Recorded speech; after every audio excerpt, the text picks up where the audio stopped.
स्वागत करता हूं जितने भी फर्स्ट ईयर के डियर स्टूडेंट हैं। आज फिर से जो है हम 10वां वीडियो लेकर आ चुके हैं बायो साइंस का। आज है मंडे और आप लोग देख रहे हैं बायो साइंस के। तो यह पहला पेपर होता है, तो सप्ताह के पहला दिन है, इसलिए मैं पहला पेपर ही शुरू कर रहा हूं। तो आज है 10वां वीडियो। इससे पहले 9 वीडियो तक नहीं देखे तो ज़रूर आपको देखनी चाहिए। चलिए आज की इस वीडियो में हम लेकर आए हैं माइक्रोबायोलॉजी से। आपको पता है कि पार्ट बी में माइक्रोबायोलॉजी के बारे में पढ़ना है, ठीक है ना। तो चूँकि ये माइक्रोबायोलॉजी जो होता है यह इन्फेक्शन, संक्रमण और संक्रमण के प्रमुख जो सोर्सेज है, कहाँ कहाँ से संक्रमण आ सकते हैं, इसके बारे में हम लोग जानेंगे। फिर उसके बाद देखेंगे कि संक्रमण का जो संचार होता है, जो फैलने का तरीका होता है, वो कैसे फैलता है। तो ये क्वेश्चन मोस्ट इंपॉर्टेंट है, एग्जाम में 5 नंबर में 10 नंबर में पूछा जाता है। चलिए देखते हैं। सबसे पहले चीज़ें है इन्फेक्शन। इन्फेक्शन होता क्या है? संक्रमण। तो देखिए, संक्रमण का मतलब होता है कि रोग उत्पाद सूक्ष्म जीवों, जो रोग उत्पाद करने वाला सूक्ष्म जीव है, जीवाणु है, विषाणु है, कवक है या एक कोशिकीय जो भी पैरासाइट परजीवी है आदि का शरीर अथवा उसके किसी भाग में प्रवेश करके वहाँ पे स्थापित होना और उसके अनुकूल दशाओं में अपने जैसे बहुगुणन होना, अर्थात रोग उत्पन्न करना ही संक्रमण कहलाता है। संक्रमण कहने का मतलब है माय डियर कि जो संक्रमण होता है, संक्रमण का मतलब होता है कि संक्रमण यानी संक्रमण का अर्थ है कि रोग उत्पाद यानी रोग का उत्पाद करने वाला सूक्ष्म जीव, जैसे बैक्टीरिया हो गया, विषाणु वायरस हो गया, फंगस कवक हो गया, एक कोशिकीय पैरासाइट हो गया आदि। इन सब जीवाणुओं जो रोग उत्पन्न करने वाला है, इसका शरीर में प्रवेश करना या शरीर के किसी भाग में भी प्रवेश करना और वहाँ पे अपना घर बना लेना, स्थापित हो जाना और फिर वहाँ पे स्थापित होकर, चूँकि वहाँ पे उसको इन्वायरमेंट मिल जाता है, पर्यावरण अनुकूल मिल जाता है, जिससे वह अपना जो है मल्टीपल जो है बहुगुणन करने लगता है, अपने जैसे बहुत सारे सूक्ष्म जीवों को जन्म देने लगता है, जिससे बॉडी में रोग उत्पन्न हो जाते हैं और वही संक्रमण कहलाता है। ठीक है, यही हमारा संक्रमण होता है। तो संक्रमण बिना किसी सूक्ष्म जीव के हो ही नहीं सकता है, समझ लीजिए। संक्रमण का मतलब देखिए, चोट से लग जाए वो चीज़ें अलग है, नॉर्मल कुछ हो जाए वो अलग है, लेकिन जितने भी संक्रमित बीमारी होते हैं वो बिना किसी सूक्ष्म जीव के होगा ही नहीं। जैसे टीबी फेफड़ा को प्रभावित करता है, तो बॉडी में प्रवेश कर गया जीवाणु, बैक्टीरिया, ठीक है, वह बैक्टीरिया टीबी उत्पन्न कर रहा है, फेफड़ा को क्षतिग्रस्त कर रहा है। तो वही चीज़ें लिखा है कि शरीर में प्रवेश कर कर उस जगह पर प्रवेश कर जाता है, किसी भी भाग में या शरीर में। तो शरीर में प्रवेश कर जाएगा या शरीर के किसी भाग में प्रवेश करने के बाद उसको वहाँ पे अनुकूल दशा परिस्थिति मिल जाता है, जिसे वह अपने जैसे बहुगुणन करने लगता है और रोग उत्पन्न कर देता है। तो यही जो है संक्रमण होता है। ठीक है, अब रोग उत्पन्न होने पर उसके लक्षण प्रकट हो जाते हैं। अब जब रोग उत्पन्न हो जाता है बॉडी में तो वह लक्षण दिखने लगते हैं। स्थानीय संक्रमण से शोथ इन्फ्लामेशन उत्पन्न हो जाता है। अब जब रोग उत्पन्न होंगे तो दर्द होंगे, ठीक है, उस जगह पर दर्द होगा, सूजन हो सकता है, लालिमा आ सकता है और ये सब जो है एक इन्फ्लामेशन होता है। ठीक है, तो यही अपना संक्रमण होता है। अब बात आती है कि भाई संक्रमण का स्रोत क्या है, सोर्सेज ऑफ इन्फेक्शन, कहाँ कहाँ से इन्फेक्शन जो है आ सकता है। तो चलिए देखते हैं। जो संक्रमण का स्रोत होता है वह आपका पानी और मिट्टी हो सकता है। ठीक है, पानी मिट्टी जो है संक्रमण का स्रोत है। संक्रमण उत्पन्न करने के लिए पूर्ण रूप से उत्तरदायी होता है। पानी और मिट्टी जो होता है यह संक्रमण उत्पन्न करने के लिए बहुत ज़्यादा जिम्मेदार होता है। क्या है मैं बता देता हूँ कि बहुत सारे सूक्ष्म जीव होते हैं जो आपके पानी में, मिट्टी में मौजूद रहते हैं, समझ गए, लंबे समय तक। और चूँकि हम लोग जानते हैं कि लोग नहीं कहता है गांव में कि हाथ पैर कट जाने के बाद नहीं कहता है कि ये मत जाओ, गोबर मत छुओ, जो है क्या बोलते हैं उसको, कीचड़ में मत जाओ। ये क्यों बोलते हैं? क्योंकि मिट्टी में, कीचड़ में जो है आपको आसानी से जो है सूक्ष्म जीव होते हैं, जैसे टिटनस का, यह धूल कण मिट्टी में ही रहता है। और हाथ पैर कटा है, पैर हाथ जो है खुले हाथ पैर नंगे घूम रहे हैं, तो कटे हुए शरीर के जगह में प्रवेश करेगा और कटे हुए भाग से वो अंदर प्रवेश कर जाएगा सूक्ष्म जीव और वो जो है इन्फेक्टेड कर देगा। तो इसलिए मिट्टी और पानी जो में जो है आपको बहुत सारे सूक्ष्म जीव मौजूद होते हैं। ठीक है, तो यह एक सोर्स हो गया। आगे जो संक्रमण का स्रोत है, मुख्य स्रोत जो है ऐसा व्यक्ति होता है जो किसी न किसी प्रकार से संक्रामक रोग से ग्रसित हो। अब ऐसा नहीं है कि संक्रामक का स्रोत जो है मिट्टी है, जल है, यही है, ठीक है, हवा है। संक्रमण का स्रोत जो है आदमी भी होता है। कैसे होता है? मान गए कोई व्यक्ति टीबी से ग्रसित है, ठीक है, टीबी से ग्रसित है, उसका फेफड़ा प्रभावित है, उसके अंदर जो है इन्फेक्शन है, तो वो किसी दूसरे व्यक्ति को भी जो है अपने श्वसन के जरिए इन्फेक्ट कर सकता है, ठीक है। तो एक व्यक्ति भी दूसरे व्यक्ति को इन्फेक्शन दे सकता है, तो एक व्यक्ति भी तो स्रोत बन गया ना कि दूसरे को भी इन्फेक्शन फैला रहा है, तो ये व्यक्ति भी एक जो है स्रोत होता है। आगे है अधिकांशतः संक्रमण का शिकार हुए पशुओं एवं जानवरों के कारण से भी हो जाता है, जैसे कुत्तों में रेबीज रोग आदि। अब आपको पता है कुत्ते के काटने से या बहुत सारे जानवरों को काटने से जो है रेबीज हो जाता है, हाइड्रोफोबिया, जिसे जल से डर कहते हैं, तो ये होता है। तो बहुत सारे जानवर भी जो है स्रोत है संक्रमण फैलाने का, ठीक है ना। तो संक्रमण फैलाने का जो है अधिकांश जो है आपके पशु जानवर भी जो है कारण होते हैं, ठीक है, तो याद रखिएगा। आगे है चौथा, नेक्स्ट है जीवाणु युक्त भोजन ग्रहण करने से भी जो है संक्रमण उत्पन्न हो सकता है। यदि भोजन संक्रमित हो तो भी संक्रमण फैल सकता है। जैसे आप दूषित भोजन करते हैं, ठीक है, गंदगी वाला भोजन करते हैं, साफ़ सुथरा भोजन नहीं है, तो उससे भी जो है आपको इन्फेक्शन फैल सकता है। तो भोजन भी जो है आपके इन्फेक्शन का एक स्रोत बन सकता है, माध्यम बन सकता है। इसलिए कभी भी भोजन स्वच्छ रहना चाहिए, साफ बनाइए, ठीक है, एकदम गर्मा गर्म लीजिए, ज़्यादा गर्मा गर्म भी नहीं लेना चाहिए। तो ये आप ध्यान रखिएगा। आगे है पाँचवा पॉइंट है विभिन्न प्रकार के रोगजनक जीवाणु जैसे हैजा, हेपेटाइटिस वायरस के संपर्क में आने के कारण एवं पानी भी संक्रमण का मुख्य स्रोत है। अब मैं बता दूं कि बहुत सारे ऐसे रोगजनक जीव हैं जैसे हैजा, हेपेटाइटिस, ठीक है, टीबी, ये सब बहुत सारे ऐसे हैं जिसके संपर्क में आने से तो आपको हो ही जाएगा। साथ में ये पानी, हैजा और हेपेटाइटिस जो होता है पानी के माध्यम से भी जो है व्यक्ति में फैलता है, तो पानी एक मुख्य संक्रामक जो है स्रोत हो जाता है। आगे है छठा पॉइंट, संक्रमण के अंतिम स्रोत शरीर से निकलने वाले तत्व जैसे मलमूत्र, थूक, पीक तथा संक्रामक रोगों से पीड़ित पशुओं एवं मनुष्यों के मुंह एवं नाक से निकलने वाले कणों आदि भी संक्रमण का मुख्य स्रोत है।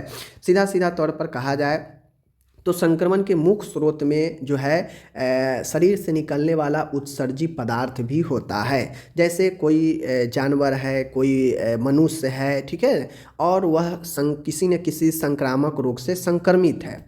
अब वो छींकेगा, खांसेगा या उसके श्वसन के जरिए जो उसमें निकलेगा तो उसमें पता नहीं चलेगा हमको आपको, लेकिन संक्रमित व्यक्ति अगर कोई सांस भी छोड़ता है, थूक भी बीगता है, कहीं वो खखारता भी है, तो उसके हर एक उत्सर्जी पदार्थ में, यहाँ तक कि ब्लड में भी, मल में भी उसके जीवाणु कीटाणु होते हैं, और वह किसी अगर स्वस्थ व्यक्ति के टच में आ जाए या स्वस्थ व्यक्ति जो है उसके संपर्क में आ जाए तो वह जो है उसको भी संक्रमित कर देता है। तो बॉडी से निकलने वाला उत्सर्जी पदार्थ भी जो है संक्रमण का एक स्रोत बनता है। तो आप इस चीज़ को ध्यान में रखिए। तो ये हमारा हो गया सोर्सेज ऑफ इन्फेक्शन कि कहाँ कहाँ से इन्फेक्शन मिल सकता है, ये मैंने आपको अच्छे से करा दिया, ठीक है। ये चीज़ें हो गया यहाँ पे समाप्त। संक्रमण क्या है, संक्रमण का स्रोत क्या क्या होता है बता दिए। अब हम लोग चलते हैं आगे। जो मैंने बोला था आपको कि एक क्वेश्चन इसमें और है, वो क्वेश्चन है संक्रमण फैलने के प्रमुख प्रकारों का वर्णन करें या संक्रमण के संचारी मार्ग को समझाएं। यानी बॉडी में जो इन्फेक्शन प्रवेश करता है वह किन किन माध्यमों से प्रवेश कर सकता है, उसका संचार मार्ग मतलब प्रवेश करने का मार्ग जो है कैसे कैसे कहाँ से बॉडी में प्रवेश कर सकता है। Transmission of infection, mode of transmission of जो है इन्फेक्शन को हम लोग देखेंगे, ठीक है।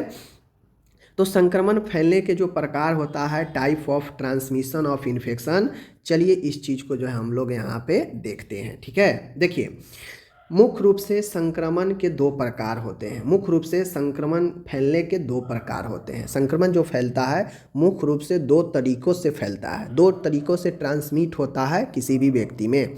एक होता है जो डायरेक्ट जो है व्यक्ति में प्रवेश कर जाता है, डायरेक्ट ट्रांसमिशन, और एक होता है जो इनडायरेक्ट होता है, यानी किसी थर्ड जो है चीज़ों के जरिए जो है प्रवेश करता है, यानी डायरेक्ट नहीं होकर इनडायरेक्ट रूप से बॉडी में प्रवेश करता है।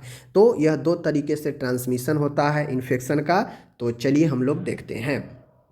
पहला है डायरेक्ट ट्रांसमिशन, यानी प्रत्यक्ष रूप से संक्रमण निम्न तरीके होते हैं। यानी जो प्रत्यक्ष रूप से जो संक्रमण होता है वह निम्न तरीके के होते हैं। कैसे? पहला है मिट्टी के संपर्क द्वारा।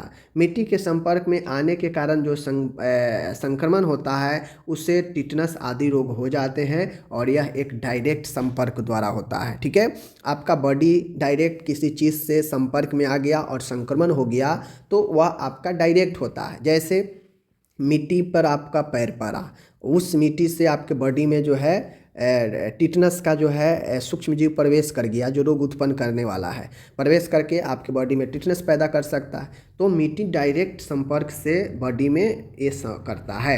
आगे है दूसरा ट्रांसप्लेसेंट द्वारा, बाई ट्रांसप्लेसेंटल। ट्रांसप्लेसेंटल कहने का मतलब होता है कि नवजात शिशु के गर्भ में माता से गर्भनाल के द्वारा संक्रमण हो जाता है। जैसे हेपेटाइटिस बी, सिफिलिस, एड्स आदि रोग बर्थ कैनाल से निकलते हुए भी बच्चे को संक्रमण हो जाते हैं।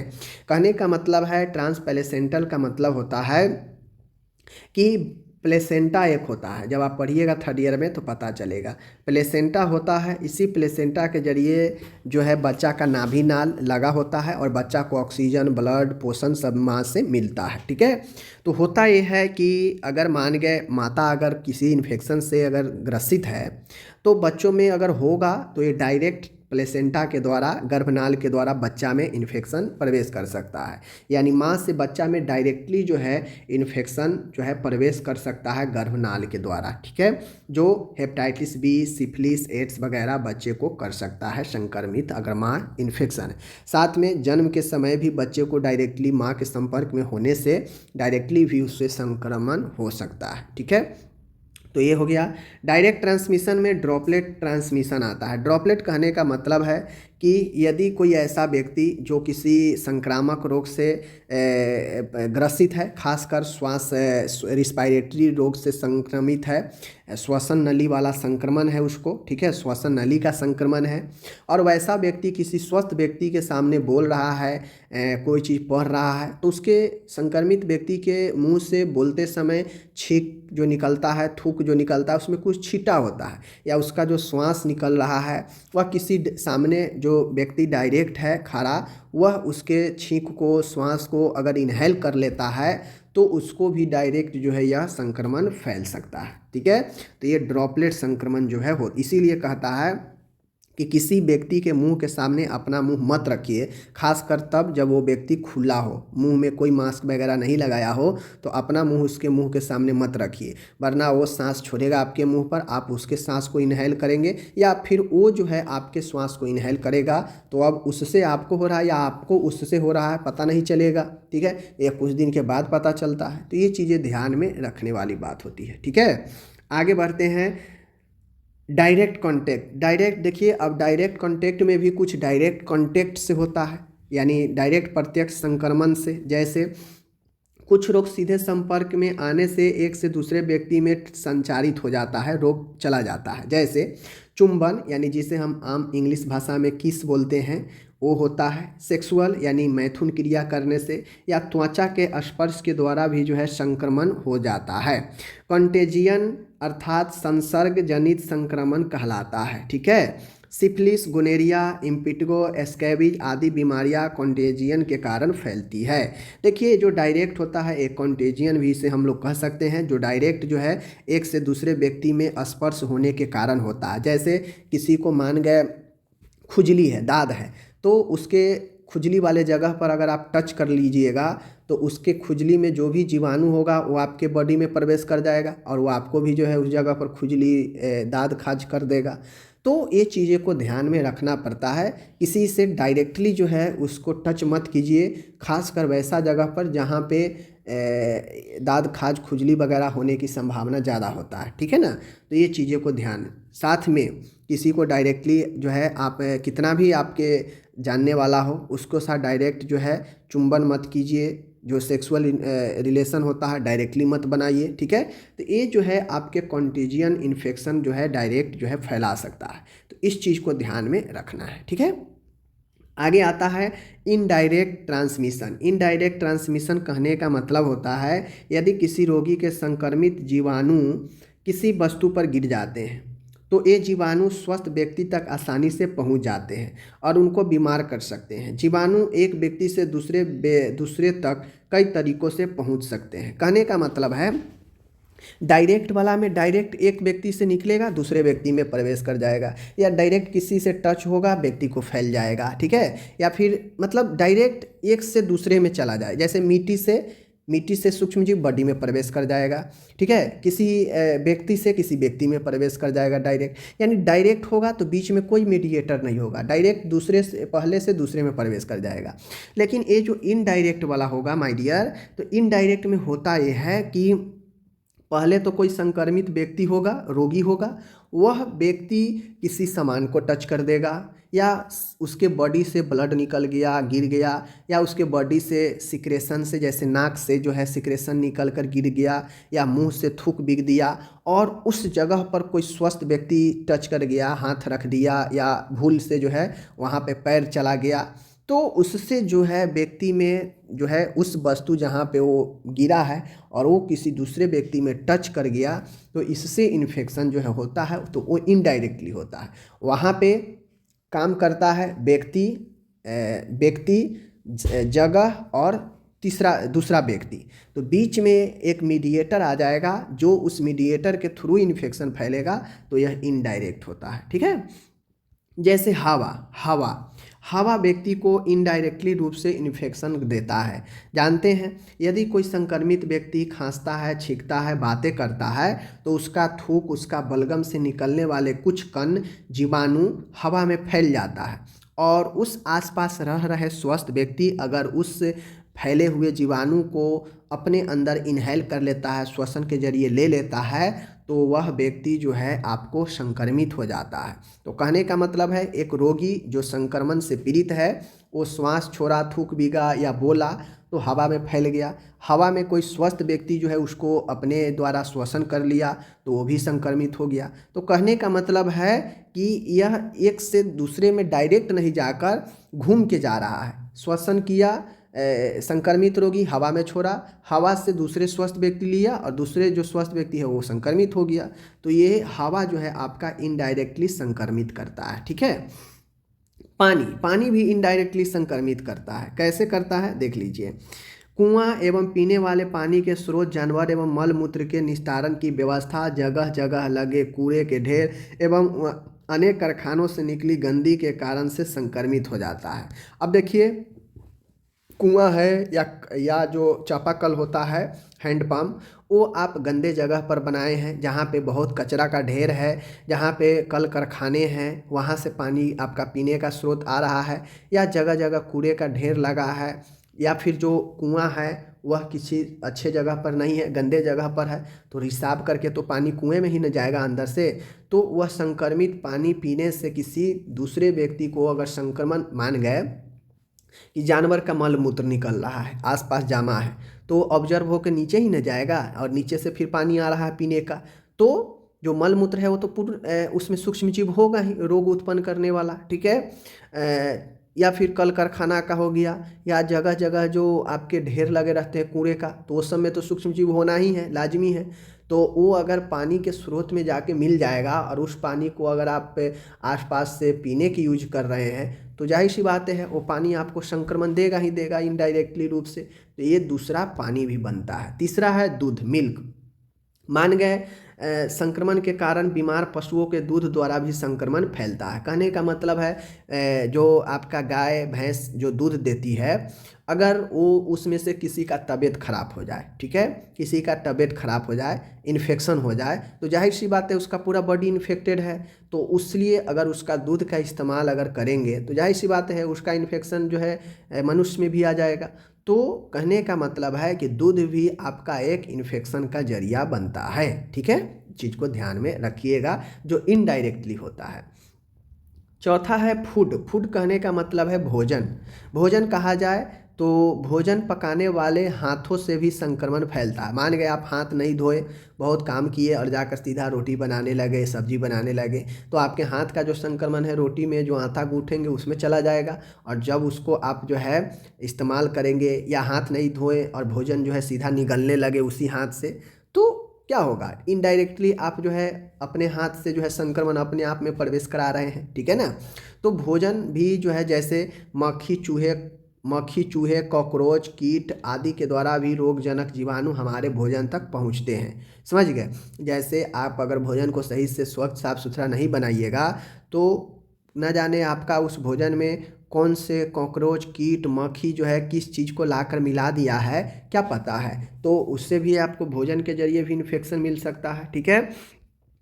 आगे है वेक्टर कीट द्वारा। देख लीजिए, इसमें मक्खी मच्छर आदि के काटने से भी संक्रमण उत्पन्न होता है। कहने का मतलब है कि जो वेक्टर होता है, कीट होता है, यह काटने से भी आपके बॉडी में संक्रमण फैलाता है। काटेगा, काटने के बाद वह अपना जहर आपके बॉडी में छोड़ देगा और वह जो है संक्रमण फैलाने लगता है। तो वेक्टर भी जो है इनडायरेक्टली आपको जो है संक्रमण करता है। छठा है फोमाइट्स। फोमाइट्स कहने का मतलब है, देख लीजिए, इससे संक्रमित वस्तुएं या संक्रामक रोगों को फैलाने वाले जीवाणु भी कहते हैं। ठीक है। इसमें भोजन के अलावा अनेक प्रकार की संक्रमित करने वाले वस्तुएं जैसे रोगी व्यक्ति का रुमाल, उसके बर्तन, तौलिया, चादरें, छोटे बच्चों के खिलौने, संक्रमित दूध की बोतलें आदि वस्तुओं से भी संक्रमण फैलता है। अब इनडायरेक्टली कहने का मतलब है कि व्यक्ति तो मान गए बहुत सारा चीज़ सामान यूज करता है, मान गए कोई संक्रमित व्यक्ति है, वह अपना बर्तन तौलिया चादर ये सब यूज कर रहा है, लेकिन उसके सामान का भी अगर कोई स्वस्थ व्यक्ति अगर यूज कर लिया तो उससे संक्रमण भी जो है उस सामान से भी संक्रमण फैल जाता है। तो फोमाइट्स कहने का मतलब है कि इसे संक्रमित वस्तुएं या संक्रामक रोगों को फैलाने वाले जीवाणु भी कहते हैं। इसमें भोजन के अलावा अनेक प्रकार के संक्रमित करने वाली वस्तुएं होती है, जैसे संक्रमित व्यक्ति जो रुमाल यूज कर रहा है, जो बर्तन यूज कर रहा है, जो तौलिया, जो चादर यूज कर रहा है, या जो छोटे बच्चे अपना खिलौना यूज कर रहे हैं और वो संक्रमण वाला है, संक्रमित दूध का बोतल है, आदि वस्तुएं भी संक्रमण इनडायरेक्टली फैलाता है। इसीलिए अगर किसी को इन्फेक्शन हो तो उसका बर्तन कपड़ा अलग कर दीजिए, जब फिर ठीक हो जाए तो उससे फिर जो है साफ़ करके फिर भी यूज कीजिए। उस दौरान मत यूज कीजिए जब वो संक्रमण में हो और उस वस्तु को ये यूज करे, तो उस दौरान मत एक फ्रेश व्यक्ति को यूज करना चाहिए, नहीं तो उसके समान जो है इस फ्रेश व्यक्ति स्वस्थ व्यक्ति को भी संक्रमित कर देगा। और संक्रमित वस्तु अगर किसी को संक्रमण करता है तो वो फोमाइट्स होता है। ठीक है। तो भोजन व्यक्ति और भोजन के अलावा भी कुछ वस्तुएं संक्रमित होती है और वो संक्रमित वस्तुएं से व्यक्ति में संक्रमण होता है, वो फोमाइट्स कहलाता है। ठीक है। तो इस प्रकार से मैंने आपको डायरेक्टली और इनडायरेक्ट दोनों प्रकार के ट्रांसमिशन मोड को मैंने पढ़ा दिया। आप इसको अच्छे से कर लीजिएगा। ठीक है। ये आपका PDF जो है वेबसाइट पर मिल जाएगा यूनिट वाइज। ठीक है। चलिए मिलते हैं अगले वीडियो में। धन्यवाद।